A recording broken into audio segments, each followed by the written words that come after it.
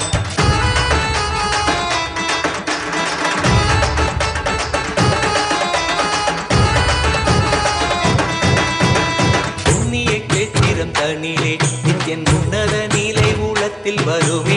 விண்ணவர் மன்னவர் ஒப்ப அகிலம் ஆளும் கீர்த்தியுடைய ஈசன் நித்யானந்தன். புண்ணிய கேத்திரம் தனிலே நித்யன் உன்னத நிலை ஊழத்தில் வருமே.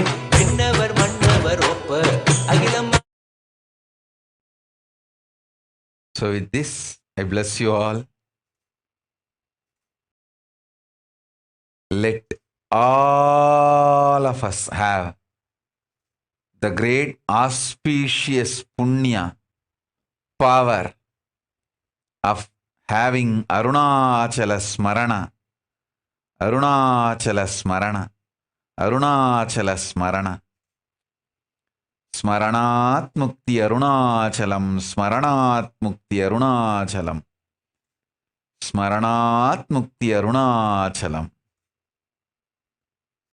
The great liberation which comes by just remembrance of Arunachala.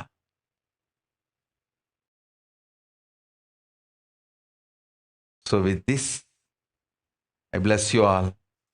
Let's all radiate with integrity, authenticity, collective integrity and authenticity and responsibility and enriching, causing, living Paramadvaitam, the Shuddhadvaita Saivam, the state, space, powers, being, superconsciousness and Kailasa of Paramashiva. Paramashivoham, Om Nithyananda Paramashivoham, the eternal bliss Nithyananda. Thank you. Be blissful.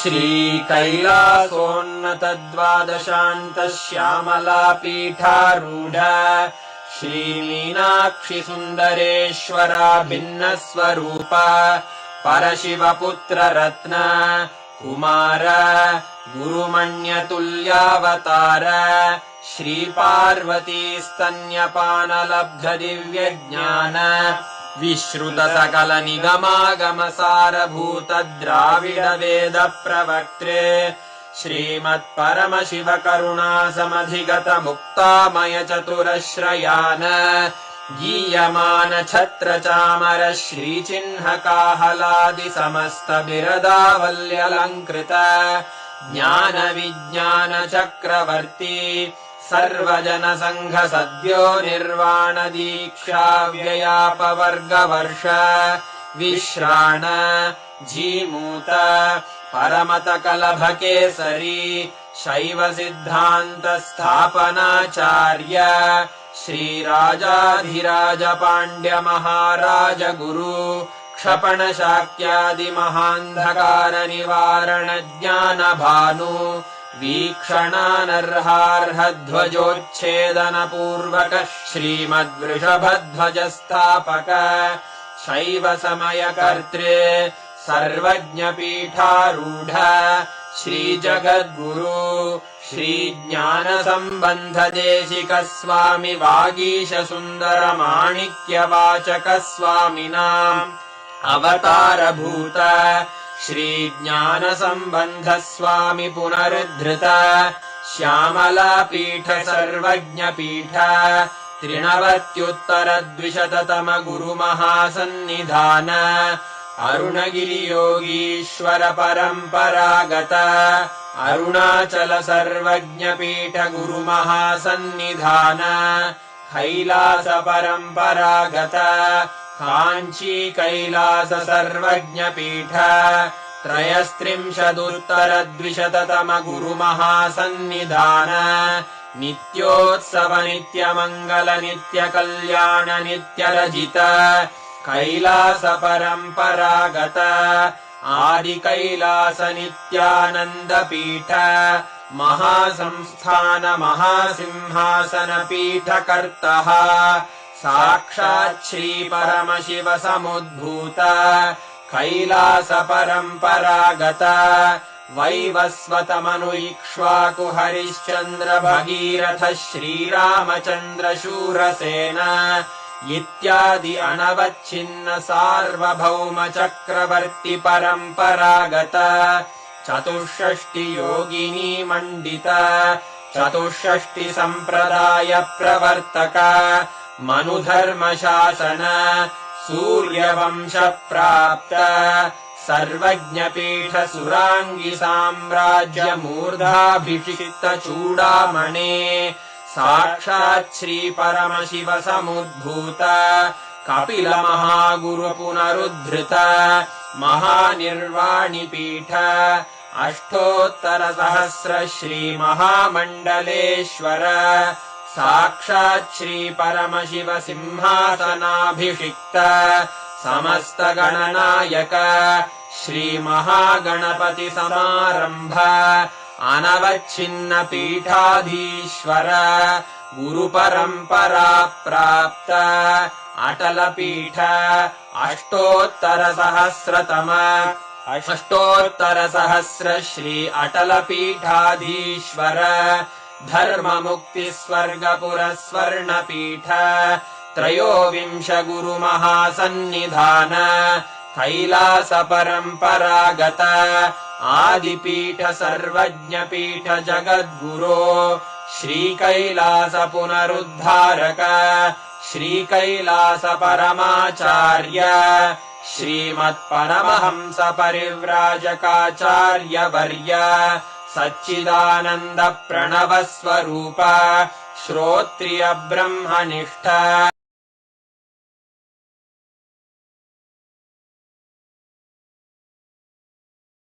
भगवत् Shri Nityanand Paramshiva Shri ज्ञान संबंध देशिक परमाचार्य स्वामिन् अत्रागत्य परिपाल्य च अस्मान् विज्ञान वितरण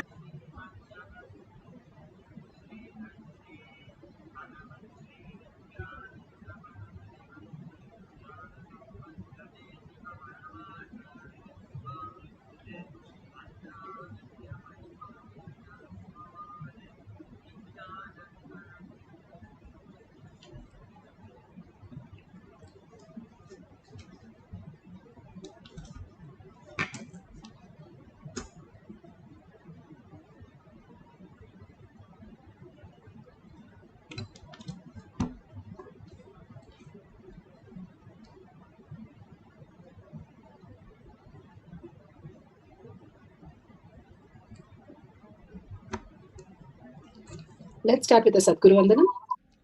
Nithyanandam Paramasukhanam Kevalam Jnanamurtim Dvandvatītam Gaganasadushnam Tattvamasya Adilakshmyam Ekam Nityam Vimalamachalam Sarva